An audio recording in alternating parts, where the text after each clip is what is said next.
आज हम देखेंगे बायोलॉजिकल फिक्सेशन ऑफ नाइट्रोजन। इसमें हम देखते हैं जो nitrogen atom in the biomolecule such as amino acid, pyrimidine etcetera comes from NH4 positive ions. अब जो नाइट्रोजन एटम होता है वो कहाँ से आता है? NH4 पॉजिटिव आयन से आता है। और जो NH4 पॉजिटिव आयन है वो कहाँ से आता है? वो एटमॉस्फेयर की नाइट्रोजन से आता है by its chemical biological reduction से। The process of conversion of atmospheric nitrogen into NH4 positive ion is known as fixation of nitrogen. इस प्रोसेस को क्या कहते हैं? फिक्सेशन ऑफ नाइट्रोजन, जिसमें N2 जो है, जो कि एटमॉस्फेयर का, वो NH4 पॉजिटिव आयन में कन्वर्ट हो जाए तो उसको क्या कहते हैं? फिक्सेशन ऑफ नाइट्रोजन कहते हैं।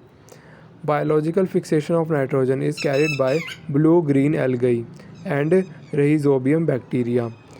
अब जो अगर हम बात करें नेचुरल की, मतलब कि बायोलॉजिकल मतलब जो हमारे पेड़ पौधों में हो रहा है या नेचर में हो रहा है, उस तरीके की अगर फिक्सेशन की बात करें तो वो कौन करता है? ग्रीन एल्गाई या रहिजोबियम बैक्टीरिया।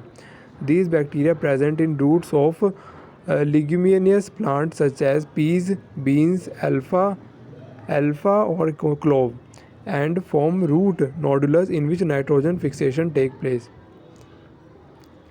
इसमें क्या होता है? रूट नोडुलस में क्या होती है? नाइट्रोजन की फिक्सेशन होती है इन प्लांट्स में, पीस, बीन्स, अल्फा, क्लोव। ठीक है, ये क्या करते हैं? फॉर्म करते हैं रूट नोडुलस।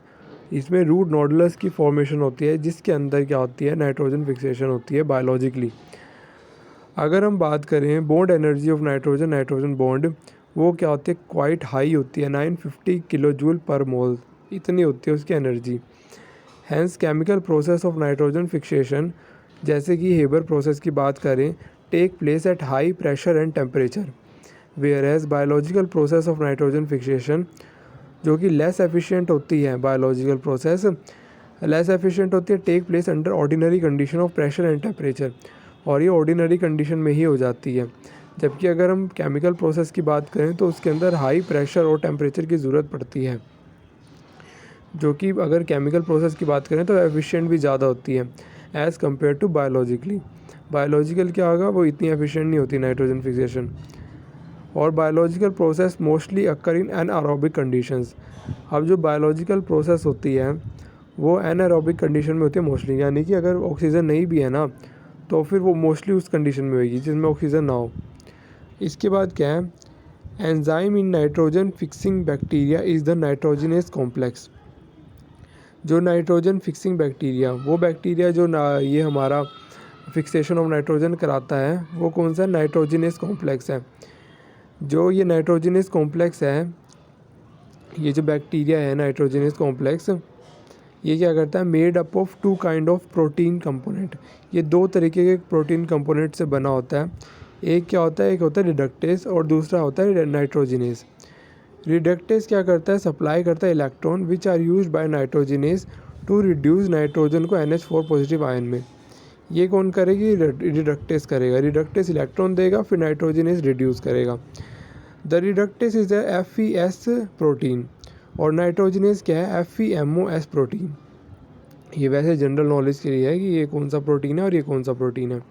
इसके आगे देखते हैं। The stereochemistry of the reaction catalysed by the nitrogenase complex is this. अब अगर हम रिएक्शन की बात करें कि जो फिक्सेशन नाइट्रोजन हुआ है वो किस तरीके से हुआ है, वो इस तरीके से, ये N2 जो नाइट्रोजन है उसने 6 इलेक्ट्रॉन लिए और 12 ATP का यूज़ होगा तो हमें 2 NH4 पॉजिटिव के आयन मिलेंगे, 12 ADP मिलेगा और 4 H पॉजिटिव आयन मिलेंगे। अब क्या है? Recent study suggest the following reaction sequence. ये जो ऊपर लिख रखे हैं ना, ये रिएक्शन स्टीरियोकेमिस्ट्री, ये किसकी है? ये बायोलॉजिकल वाली की है। ये बायोलॉजिकल नाइट्रोजन फिक्सेशन हुई है ना, उसकी रिएक्शन लिख रखी है। अब नीचे देखते हैं। Recent study suggest the following reaction sequence. अब जो स्टडी हुई है रिसेंट, उसमें जो रिएक्शन सीक्वेंस है वो ये वाला है, 1 2 3 4 करके इस तरीके से बता रखा है। The reduce ferredoxin real source of electron transfer electron to the reductase component of the nitrogenase complex. सबसे पहले जो फेरिडॉक्सिन है, जो कि इलेक्ट्रॉन का सोर्स है, ये इलेक्ट्रॉन ट्रांसफ़र करता है रिडक्टेस को। ठीक है। रिडक्टेस को ट्रांसफ़र करने के बाद क्या होगा, ATP then bind to the reductase, alter their conformation. In that way reductase reduction potential changes -0.30 volt to -0.40 volt, hence tendency to lose electron increases. Simple है, जो ATP है वो बाइंड हो जाएगा रिडक्टेस के साथ। तो क्या होगा, रिडक्टेस के साथ बाइंड होने के बाद क्या होगा, तो फिर इसकी कन्फर्मेशन इस तरीके से चेंज करेगा ये कि जो रिडक्टेस का रिडक्शन पोटेंशियल है वो घट जाएगा, नेगेटिव हो गया ना, -0.30 से -0.40 हो गया, डिक्रीज़ हो गया। ठीक है। Hence tendency to lose electron increases.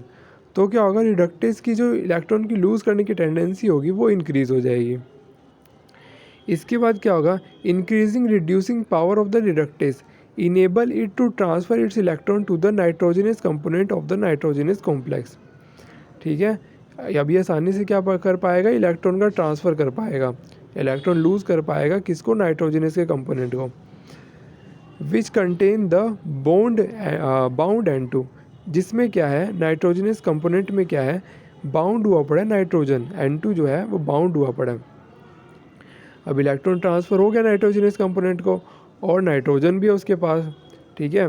तो ऊपर वाली रिएक्शन देखें, N2 + 6 इलेक्ट्रॉन +12 ATP से बनेगा 2NH4 positive + 12 ATP + 4H positive. अब फोर्थ स्टेप में क्या हुआ है, ATP then get hydrolysed, ATP क्या होगा, अब हाइड्रोलाइज्ड हो जाएगा, and the N2 bound to nitrogenase component get reduce to NH4 positive ion. ATP के हाइड्रोलाइज होने के बाद क्या होगा, N2 जो होगा, जो कि बाउंड है नाइट्रोजनस कंपोनेंट के साथ, वो रिड्यूस होएगा, और वो किस में रिड्यूस हो जाएगा, NH4 पॉजिटिव आयन में।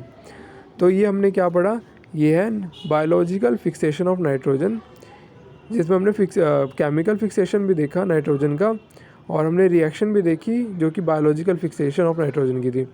तो ये हमारा क्या है, ये नाइट्रोजन फिक्सेशन कंप्लीट हो गया। अब हम इसके बाद देखेंगे अगले वीडियो में हम देखते हैं, अगले वीडियो में हम देखेंगे biological function and toxicity of some metals. ये हम अगले वीडियो में देखेंगे। Thank you so much for watching.